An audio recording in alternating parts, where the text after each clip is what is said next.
Look, the ring is turning, and the teardrops are flowing. The magic awakens, do you see? It's beautiful.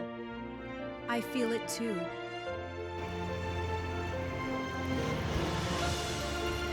Chapter 13, Freedom and Fear. The reunion was not planned. It was not ceremonial. It was necessary. Amanda had been staying temporarily with a colleague from work, occupying a small guest room that overlooked a quiet street lined with trees. The unfamiliar ceiling above her each night reminded her that she had stepped into uncertainty.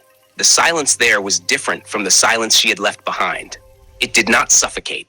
It simply existed. Still, freedom carried its own tremor. Fear does not disappear when courage is chosen. It lingers, whispering questions in the dark. What if you were too harsh? What if this could have been fixed? What if you misunderstood? Amanda had wrestled with those questions alone for several days before she reached out to Lara. The message was brief. "Can we talk?" Lara responded almost immediately. "Yes, anytime." They met at a quiet cafe tucked away from the busier streets.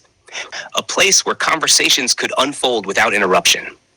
When Amanda entered, she spotted Lara near the window, sunlight resting gently across her face. There was something different about her. She looked lighter, not untouched by pain, but unburdened by suppression. They embraced without hesitation. It was not the embrace of acquaintances. It was the embrace of survivors. Two women who had walked through similar fires and recognized the burns in one another. They sat. For a moment, neither spoke. There was an unspoken understanding between them. Freedom and fear often coexist. "How are you?" Lara asked gently. Amanda exhaled. "I am breathing," she replied. Lara nodded knowingly. "That's a start." They began slowly, recounting events not with bitterness, but with clarity. The humiliation, the dismissals, the quiet erosion of identity, the way love had been conditional upon obedience, the way loyalty had been misdirected. Two women, two stories, same pattern. Amanda stirred her tea absent-mindedly. "I kept telling myself it was cultural," she admitted, "that I just needed to adjust, that endurance was maturity." Lara's gaze softened. "And I kept telling myself that if I explained calmly enough, respectfully enough, it would change."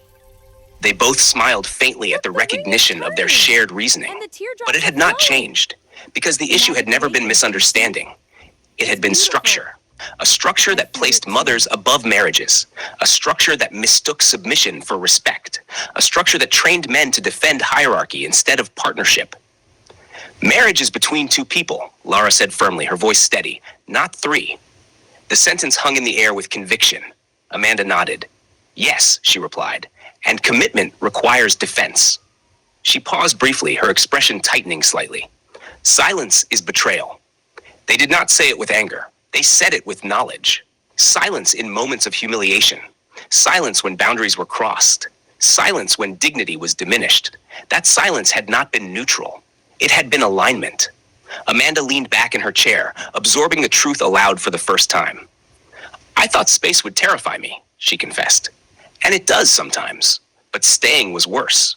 Lara understood that sentiment intimately. "When I left," she said quietly, "I was afraid I would regret it, that I would feel empty."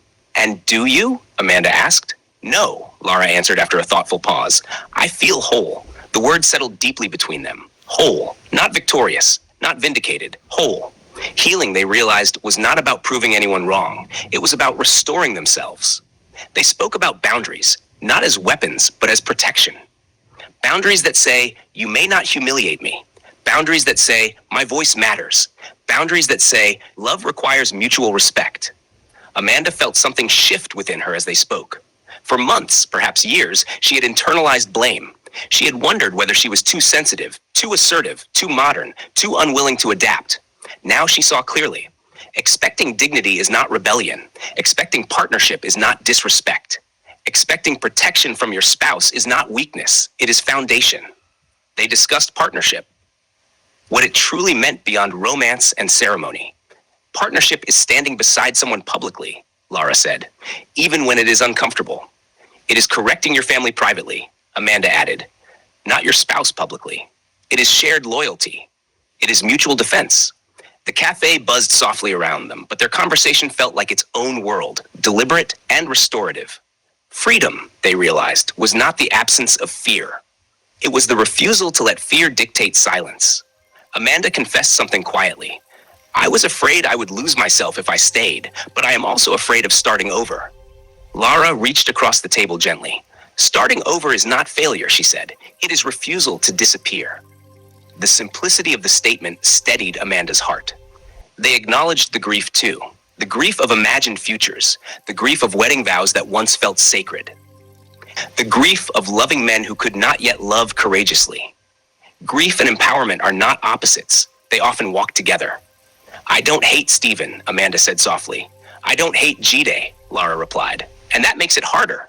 Yes, Lara agreed. But love without protection becomes erosion. Amanda felt tears gather again, not from humiliation this time, but from release.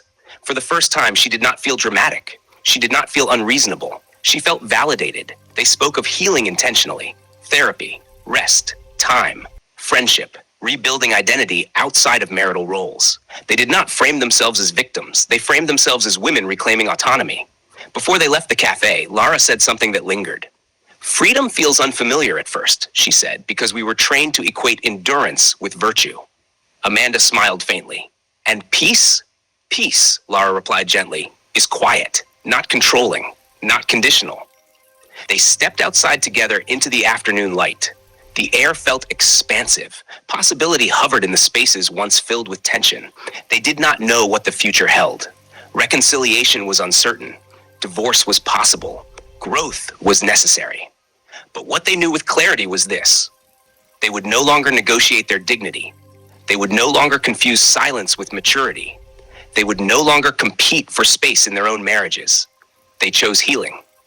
They chose boundaries. They chose to speak without trembling. They chose to believe that partnership must be mutual, or it is incomplete. And though fear still lingered quietly in the background, it no longer ruled them. Because courage had found its voice, and peace, for the first time, felt attainable. 2 women, 2 stories, 1 decision. They chose themselves. And in doing so, they chose peace.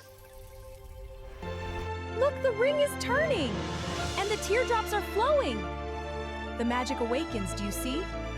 It's beautiful. I feel it too.